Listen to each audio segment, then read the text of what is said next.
Halo saudara-saudara sebangsa dan setanah air, jumpa kembali bersama saya, Suri Suwanto.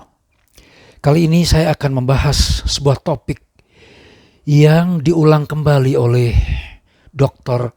Egy Sujana atau yang biasa disebut Bung Egy ketika beliau diwawancara dalam sebuah talk show oleh Dr. Joshua Tewuh pada 2 minggu yang lalu. Pada talk show tersebut, Bung Egy telah mengungkit atau mengungkap kembali keberatan beliau dan golongan Islam tentang RUU HIP atau Rancangan Undang-Undang Haluan Ideologi Pancasila yang diajukan DPR pada tahun lalu, ya sekitar bulan Mei dan Juni. Dalam pembahasan akhir dari RUU HIP tersebut, ternyata kalangan masyarakat melakukan keberatan-keberatan dengan demo-demo di depan gedung DPR. Tetapi kalangan DPR yang mengajukan RUU tersebut tidak bergeming dan merencanakan untuk meminta Presiden untuk menerbitkan Perpu atau peraturan pengganti undang-undang tentang HIP tersebut. Dan tidak kehilangan akal, kalangan Islam melalui Bung Egy datang ke Mahkamah Konstitusi untuk mengadakan semacam judicial review. Dan sekeluarnya dari sidang MK, Bung Egy di depan pers mengatakan hal-hal sebagai berikut. Bahwa apabila Perpu tentang HIP diterbitkan oleh Presiden, maka konsekuensi hukumnya adalah agama di luar agama Islam harus dilarang di negeri Indonesia. Karena hanya Islamlah agama yang memenuhi syarat dari sila pertama Pancasila, yaitu ketuhanan yang Maha Esa. Tentu saja pendapat beliau mendapat tanggapan yang cukup riuh rendah, dan akhirnya DPR mengalah untuk menunda pembahasan RUU HIP untuk waktu yang akan datang. Nah, bagaimana kalangan Islam yang diwakili oleh Bung Egy ini bisa berpendapat seperti itu? Banyak hal yang harus kita bahas. Tetapi sebelum membahas hal tersebut, mari kita lihat cuplikan ketika Bung Egy mengatakan hal tersebut di depan kalangan pers. Lihat dari sisi substansi ajaran dari Pancasila. Yang pertama, ketuhanan Maha Esa. Itu sangat jelas sesuai dengan tauhid dari ajaran Islam. Nah, pengetahuan saya mungkin terbatas, tapi boleh diuji secara intelektual. Tidak ada ajaran selain Islam, ingat ya, garis bawahi, selain Islam yang sesuai dengan Pancasila. Selain Islam bertentangan. Karena Kristen Trinitas, Hindu Trimurti, Buddha sepengetahuan saya tidak punya konsep Tuhan, ya, kecuali dengan proses Amitabha dan apa yang diajarkan oleh Siddhartha Gautama. Nah, jadi ajaran-ajaran lain yang selain Islam bertentangan dengan sila pertama. Maka saya sudah ingatkan tadi konsekuensi hukum jika Perpu diterima.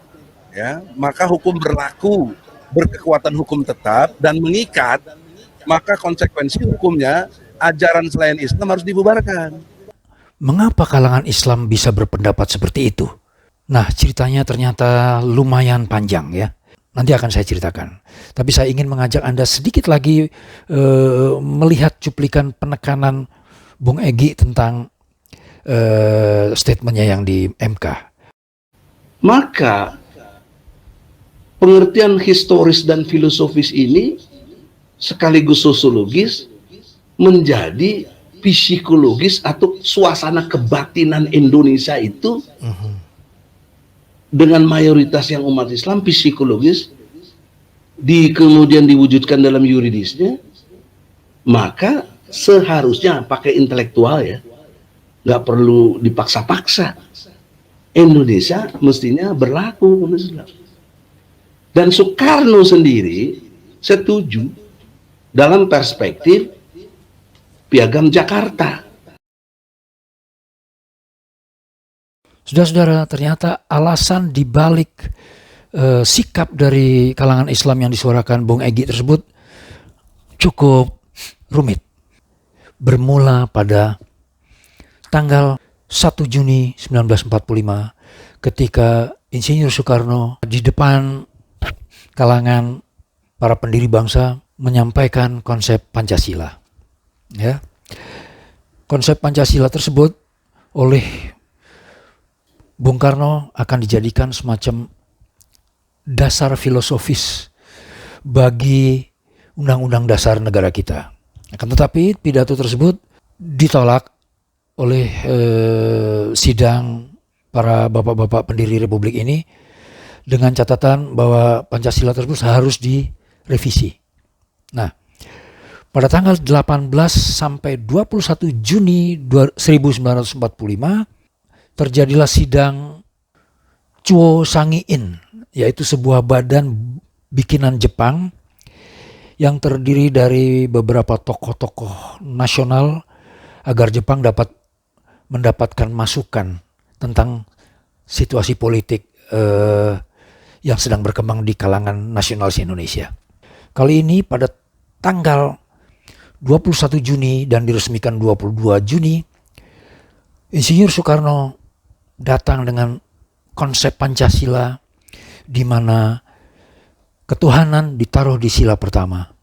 Jadi sila pertama pada tanggal 21 atau 22 Juni 1945 adalah berbunyi sebagai berikut. Ketuhanan dengan kewajiban menjalankan syariat Islam bagi pemeluk-pemeluknya. Ya, jadi ada 7 kata setelah kata ketuhanan. Jadi saya ulangi, bunyi sila pertama yang diusulkan Insinyur Soekarno adalah ketuhanan dengan kewajiban menjalankan syariat Islam bagi pemeluk-pemeluknya. Di situ nampak bahwa Insinyur Soekarno nampaknya memberi konsesi kepada kalangan umat Islam atas penolakan yang pada tanggal 1 Juni tersebut. Dan berbareng dengan konsep Pancasila tersebut, Soekarno juga mengusulkan sebuah mukadimah untuk undang-undang dasar kita yang Insinyur Soekarno menyebutnya mukadimah, sedangkan M. Yamin menyebutnya Piagam Jakarta. Ya, disitulah lahir istilah Piagam Jakarta. Dan pada tanggal 22 Juni disahkanlah oleh Badan Persiapan Kemerdekaan tentang mukadimah yang di dalamnya tercantum Pancasila versi 21 Juni. Ya. Pada tanggal 17 Agustus 1945 pagi hari ya menjelang siang, Republik Indonesia diproklamasikan oleh 2 pendiri bangsa, yaitu Insinyur Soekarno dan Dr. Andes Muhammad Hatta. Akan tetapi sore harinya, beberapa jam setelah proklamasi kemerdekaan RI, datanglah seorang opsir Jepang ke rumah Bung Hatta, dan opsir tersebut menyatakan keberatan kalangan Katolik dan Kristen dan kalangan agama non-Muslim tentang 7 kata yang ada di dalam Pancasila dan Piagam Jakarta atau Mukadimah UUD 45. Disitulah Bung Hatta merasa bertanggung jawab untuk melakukan pemecahan. Dan akhirnya pada tanggal 18 Agustus sebelum pengesahan Undang-Undang Dasar 1945, Bung Hatta melakukan lobby, melakukan sidang kecil, diundanglah golongan Islam seperti Ki Bagus Hadikusumo, Ketua Muhammadiyah, kemudian Kiai Haji Wahid Hashim, Komandan Pasukan Peta, yaitu Mr. Kasman Singodemejo. Dalam sidang di Jalan Pejambon tersebut, pada tanggal 18 Agustus pagi, Bung Hatta dibantu oleh Abi Kusno Cokro Adi Suryo, ya, adik dari HOS Cokro Aminoto, melakukan lobby terhadap tokoh-tokoh Islam seperti yang paling keras adalah Ki Bagus Hadikusumo, ya, dan Kasman juga dan Kiai Wahid Hasyim untuk dengan legowo dapat mencabut 7 kata, yaitu 7 kata yang berbunyi dengan kewajiban menjalankan syariat Islam bagi pemeluk-pemeluknya. Ternyata sidang hari itu sangat alot, terutama sikap dari Ki Bagus Hadikusumo ya, ketua Muhammadiyah waktu itu, menyesalkan bahwa persetujuan bahwa mukadimah yang telah disetujui tersebut harus dirubah lagi. Bagaimana tidak? Bahkan sebelum hari 18 Agustus, Ki Bagus justru mengusulkan agar kata bagi pemeluk-pemeluknya dihapus. Sehingga Ki Bagus Hadikusumo pernah mengusulkan agar sila tersebut berbunyi ketuhanan dengan kewajiban menjalankan syariat Islam. Ya, tanpa kata bagi pemeluk-pemeluknya. Jadi saudara harus tahu bahwa dengan semangatnya Ki Bagus pernah mengusulkan Indonesia menjalankan syariat Islam, saudara-saudara. Tetapi hal itu pada tanggal sebelum 18 Agustus ditolak oleh kalangan nasionalis. Oh ya, saya ingin menjelaskan sedikit bahwa pada waktu menjelang kemerdekaan di Indonesia hanya ada 2 golongan ya, yaitu dua-duanya disebut nasionalis. Satu adalah nasionalis yang tidak ingin memisahkan urusan negara dan urusan agama, dan satu lagi adalah golongan nasionalis yang ingin memisahkan urusan negara dengan agama. Ya, ini adalah terdiri dari seperti Bung Hatta, Bung Karno ya, Bu M. Yamin, Mr. Supomo dan sebagainya. Di sini adalah golongan agama seperti Wahid Hasyim, Kiai Haji Wahid Hasyim, Kiai Haji Bagus Hadikusumo, kemudian Kiai Haji Muzakir, Kasman Singodemojo, dan terakhir Mr. Ahmad Subarjo masuk di golongan ini. Dan apa yang terjadi pada lobi 18 Agustus pagi? Akhirnya dengan legowo bapak-bapak dari kalangan nasional agamis tersebut menyetujui pencabutan 7 kata yang kontroversial tersebut, dan akhirnya Ki Bagus mengusulkan sila tersebut berbunyi ketuhanan yang Maha Esa. Ya. Jadi dapat kita simpulkan sejak itu sebetulnya masalah 7 kata yang ada di dalam Pancasila maupun yang ada di dalam Piagam Jakarta sesungguhnya setelah selesai, dan Pancasila berubah seperti yang kita ketahui sampai sekarang. Tetapi saudara-saudara, ternyata persoalan itu belum selesai, karena kalangan Islam masih mendapat sebuah pernyataan yang membangkitkan semangat kembali dari seorang tokoh nasional ya, sehingga semangat untuk 7 kata tersebut tetap menyala di dalam hati sanubari kalangan Islam, sebagaimana yang disampaikan oleh Bung Egy Sujana pada tahun lalu dan dielaborasi pada 2 minggu yang lalu. Siapakah tokoh nasional tersebut? Nanti akan saya buka. Saudara-saudara, saya akan menceritakan apa yang terjadi pada tahun 45 sampai tahun 60. Mengapa saya menceritakan itu? Karena data-data berikut yang saya akan sampaikan ini menunjukkan bahwa negara sudah tidak memikirkan lagi kebimbangan tentang Pancasila dan 7 kata tersebut. Ini buktinya. Begitu Republik Indonesia diproklamirkan, mungkin MPR sementara menunjuk Soekarno sebagai presiden dan Bung Hatta sebagai wakil presiden. Kemudian kedua pasangan tersebut membentuk kabinet. Akan tetapi pasukan Belanda di bawah nama Nika membonceng sekutu kembali lagi ke Indonesia. Misi sekutu waktu itu datang ke Indonesia adalah melucuti pasukan Jepang. Akan tetapi Belanda dengan Nikanya membonceng untuk menduduki kembali Indonesia. Dan memang ternyata benar, begitu sekutu bersama Belanda datang, langsung Belanda menyerbu seluruh wilayah-wilayah yang ditinggalkannya untuk direbut kembali. Dan de jure Indonesia, Republik Indonesia mempunyai pemerintahan ya. Akan tetapi de facto wilayahnya mungkin hanya kurang dari sepertiga dari wilayah yang harusnya kita miliki.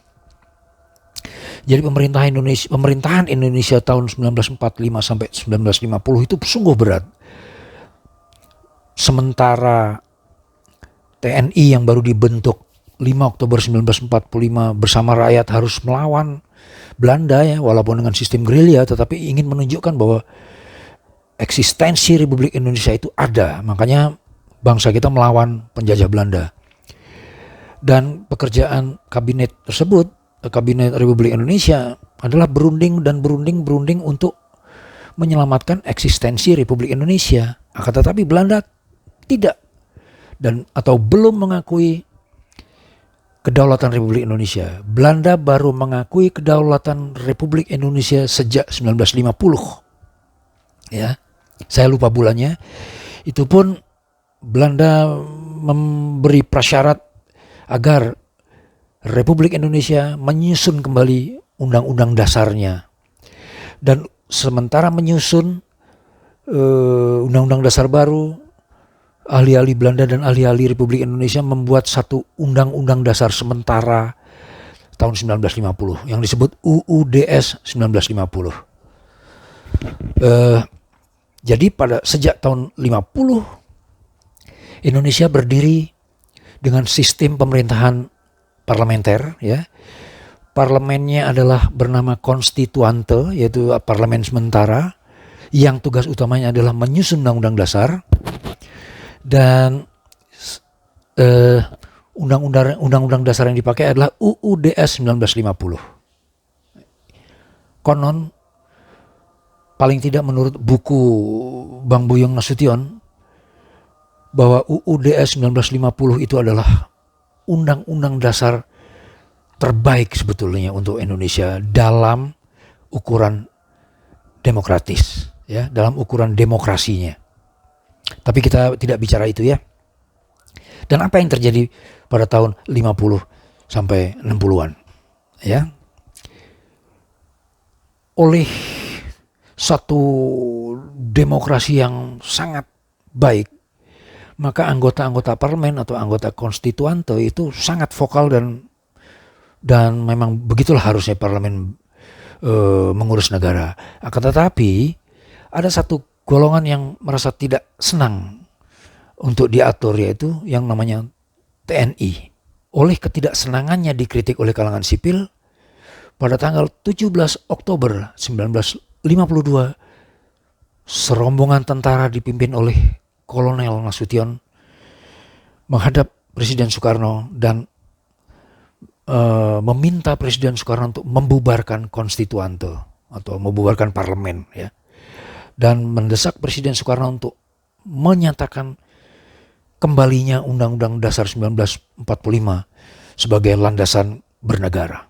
Dan untuk memperkuat penekanannya kepada Presiden, Nasution menyuruh anak buahnya menghadapkan meriam dari lapangan Ikada ke istana.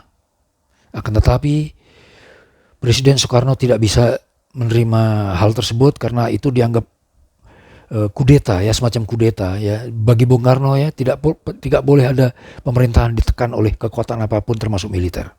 Bung Karno tidak menyetujui itu dan meminta rombongan tentara itu bubar, dan keesokan harinya Kolonel Nasution dipecat. Itu yang terjadi pada tahun 52 ya. Tapi sebelum itu ada peristiwa sebelum tahun 50 nih saudara-saudara. Tahun 48 PKI memberontak di Madiun, dan itu segera dapat diatasi oleh TNI ya. TNI yang masih kecil, yang masih melawan Belanda ya, harus memberantas pemberontakan lihat. Dan pada tahun 49 Kartosuwiryo di Garut menyatakan Darul Islam berdiri, yaitu sebuah negara berdasarkan hukum Islam. Tahun 49 sampai berakhir tahun 61 itu pun cukup memeras tenaga TNI untuk memberantasnya ya. Nah itu yang terjadi, coba saudara-saudara lihat. Setelah tahun 52 tadi, pada tahun 55 bersyukur bangsa Indonesia dapat menyelenggarakan konferensi Asia Afrika pertama di Bandung. Itu adalah prestasi bangsa Indonesia sebagai bangsa yang baru ya, yang masih penuh problem dan gejolak ya. Waktu itu Perdana Menterinya adalah Mr. Ali Sastro Amijoyo. Dan beberapa bulan kemudian, masih pada tahun 1955, bangsa Indonesia berhasil melaksanakan pemilihan umum yang pertama. Dan muncul sebagai kekuatan adalah PNI, Masyumi, dan PKI. Oke, perjalanan bangsa masih diteruskan pada tahun 1958. Akibat ketidakpuasan daerah, ya daerah Sulawesi dan kemudian Sumatera, maka dari Sulawesi muncul pemberontakan para tentara dengan nama PRRI. Kemudian disambung dengan gejolak atau pemberontakan di Sumatera yang dimulai dari Kota Padang. Apa yang terjadi pada PRRI tersebut adalah terlibatnya oknum tentara Amerika, yaitu pilot US Air Force yang bernama Alan Pope dengan pesawat bomber B-26 dari wilayah Filipina terbang ke Ambon dan Sulawesi untuk mengebom fasilitas-fasilitas umum yang ada di Ambon dan Makassar, ya. Alan Pope juga mengebom kapal-kapal perang Indonesia, ya, yang sedang berlayar untuk membantu memadamkan pemberontakan PRRI tersebut. Dan Alan Pope berhasil ditembak jatuh oleh KRI Hang Tuah. Alan Pope ditangkap, diadili di Jakarta, dan pada tahun 60-an gitu awal, akhirnya Alan Pope yang telah dijatuhi hukuman mati dibebaskan karena istrinya Alan Pope datang untuk memohon kepada Presiden Soekarno agar suaminya dibebaskan. Itu pun masih didukung oleh Presiden Amerika waktu itu. Akhirnya Alan Pope dibebaskan, tetapi Indonesia mendapat satu konsesi yang baik dari pemerintah Amerika. Itu tahun 58. Dan pada tahun itu pula Bung Karno dan TNI mulai bersekutu karena mereka menganggap konstituante ini kerjanya nggak pernah selesai, dan akhirnya mereka mulai kasakusuk untuk membuat suatu koalisi, ya, Soekarno dan Angkatan Darat. Dan dari Angkatan Darat kemudian Nasution diangkat lagi sebagai KSAD dengan pangkat Mayor Jenderal. Nah, pada tahun 1959, parlemen sementara yang disebut konstituante itu ternyata deadlock dalam tugasnya berunding mengenai Undang-Undang Dasar yang baru. Salah satu crucial point yang membuat sidang mereka deadlock adalah 7 kata tersebut. Ya, 7 kata yang tadi sudah dikubur pada tahun 1945, 18 Agustus 1945. Jadi ternyata kalangan Islam, fraksi-fraksi Islam di konstituante tetap menuntut adanya 7 kata yang tadi sudah dikubur tanggal 18 Agustus 1945 untuk diangkat lagi di dalam atau dicantumkan lagi di dalam Undang-Undang Dasar yang baru. Tak sabar mengalami deadlock tersebut, akhirnya Presiden Soekarno menyatakan dekret presiden pada tanggal 5 Juli 1959 dan menyatakan Republik Indonesia kembali kepada Undang-Undang Dasar 1945. Ya. Sampai di situ masih tidak ada apa-apa. Artinya setelah dekret tersebut, Bung Karno segera melakukan konsolidasi. Proyek pertama yang dilakukan Soekarno adalah proyek merebut kembali Irian Barat dari tangan Belanda. Dan itu terjadi. Soekarno mempersiapkan angkatan perang untuk mempersenjatai diri dengan baik, mengutus Jenderal Nasution untuk melawat ke Uni Soviet, bernegosiasi tentang senjata-senjata baru, dan pada tahun 60-an datanglah senjata-senjata modern dari Uni Soviet, ya, untuk menyerang Irian Barat ini, termasuk kapal-kapal laut canggih, kapal selam, kemudian pesawat-pesawat tempur seperti MiG-17, MiG-21, dan bomber-bomber, ya. Termasuk juga pasukan-pasukan darat dan tank-tank amfibi, ya. Dan Soekarno mengangkat panglima perang untuk Mandala Irian Barat adalah Mayor Jenderal Soeharto. Dan proyek nasional tersebut berhasil. Belanda mundur dari Irian Barat pada tahun 63, dan walaupun dengan catatan Indonesia harus melaksanakan act of free choice atau PEPRA, penentuan pendapat rakyat, yang kemudian kita laksanakan pada tahun 69 ya. Proyek berikut Soekarno adalah mengganyang Malaysia. Ya, kita tahu kemudian ceritanya proyek ganyang Malaysia itu ternyata tidak begitu didukung oleh kalangan TNI, dan akhirnya proyek ganyang Malaysia berhenti ketika ada percekcokan antara TNI dengan PKI di dalam konflik yang disebut G30S PKI. Nah, sampai waktu tersebut kelihatannya memang tidak nampak ada lagi tentang masalah 7 kata yang krusial tersebut. Akan tetapi saudara-saudara, ternyata sejarah mengatakan yang lain. Ternyata Bung Karno menyatakan dekret presiden di mana dinyatakan Republik Indonesia kembali ke UUD 1945 dijiwai oleh semangat Piagam Jakarta, yaitu semangat di mana 7 kata krusial tersebut ada di dalamnya.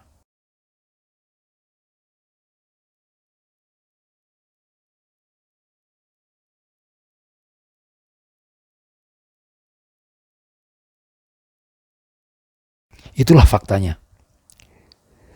Sehingga statement tersebut yang kemungkinan adalah, pertama adalah sikap konsistensi Bung Karno terhadap rancangannya yang dulu, atau kemungkinan kedua mengangkat kembali 7 kata tersebut atau Piagam Jakarta sebutannya, mengangkat kembali semangat Piagam Jakarta. Sebetulnya kemungkinan besar adalah suatu statement penghiburan Soekarno terhadap kalangan Islam. Artinya waktu itu Soekarno meminta dukungan moral kalangan Islam dan menyebut Piagam Jakarta sebagai penguatan dari maksud dari dukungan tersebut. Karena mengapa saya katakan demikian? Karena setelah dekret itu diumumkan, maka apa yang dilakukan Soekarno itu sampai tahun 65, 68 hingga kejatuhan beliau, tidak ada satupun tindakan politik Soekarno yang berhubungan dengan 7 kata yang ada di dalam Piagam Jakarta. Sejarah juga membuktikan bahwa Bung Karno sebetulnya malah justru makin ke kiri ya politiknya ya. Ya boleh dikata dia berteman dengan golongan kiri, sehingga kita tahu sendiri kalangan tentara di bawah kekuasaan Soeharto jadi berlawanan dengan Presiden Soekarno.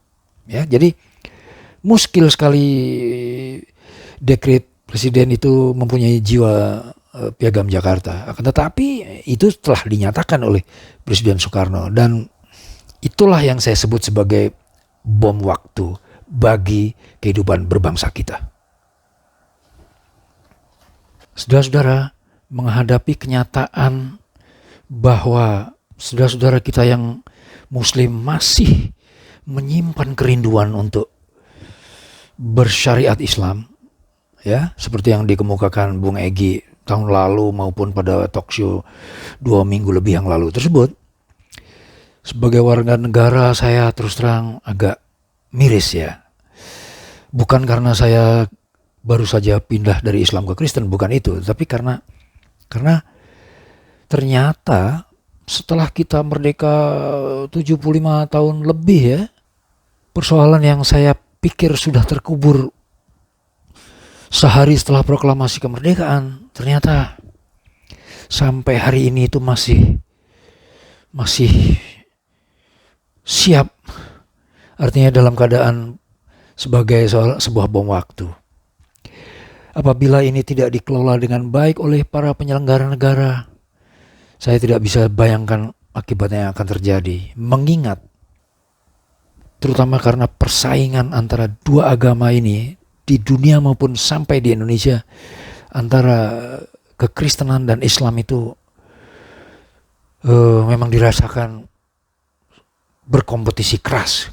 Jika ini tidak dikelola dengan baik, akibat yang akan ditimbulkan akan sangat merugikan kebangsaan kita ya.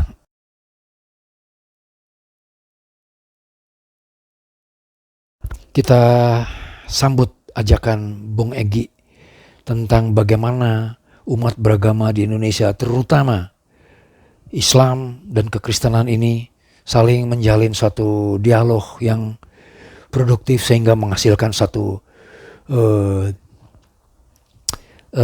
hidup yang lebih toleran di antara keduanya.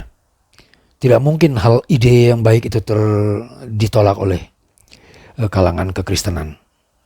Akan tetapi saya ingin berkomentar tentang bagaimana Bung Egy dan umumnya kalangan Islam membanggakan bahwa Islam itu adalah agama yang tahu menghormati kalangan agama lain dengan surah Al-Kafirunnya ya. Yang mengatakan bahwa agamamu, agamamu, agamaku, agamaku, urusanmu, urusanmu, urusanku, urusanku. Gitu kan? Saya kira surah tersebut tidak ada salahnya dan sangat indah. Begitu juga indah di dalam bunyi. Akan tetapi yang kita ingin ingatkan adalah di dalam praktek, kalangan Islam haruslah legowo terhadap tetangganya yang beragama lain.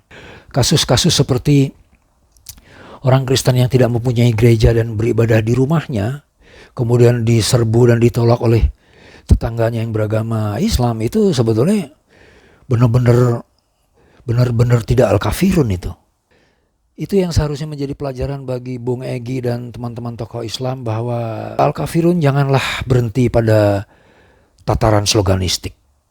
Harusnya surah Al-Kafirun bukan hanya surah yang harus dibanggakan secara sloganistik, tetapi di dalam praktek pun harus dilaksanakan oleh kalangan Islam sampai ke bawah. Kalau itu yang terjadi, maka akan terjadi suatu hidup yang toleran, dan perdebatan-perdebatan nanti antara kekristenan dan Islam akan berlangsung secara lebih sehat ya, tidak saling menjelekkan, tidak saling memusuhi ya. Sehingga kampanye antara keduanya masing-masing akan menghasilkan suatu orang-orang yang beragama secara berkualitas. Dan kepada saudara-saudara yang Kristen maupun agama yang di luar Muslim, marilah kita menunjukkan sikap yang baik dan tunjukkan bahwa Anda adalah orang Indonesia yang ikut membangun Republik Indonesia dan ikut membuat Republik Indonesia ini makmur, damai, sejahtera, dan penuh kasih. Itu aja yang sudah sampai sekian pertemuan kita kali ini. Sampai jumpa di lain waktu dan di lain topik. Anda yang belum subscribe, please subscribe channel ini. Oh yeah, oh yeah, aye, aye, oh yeah, oh yeah.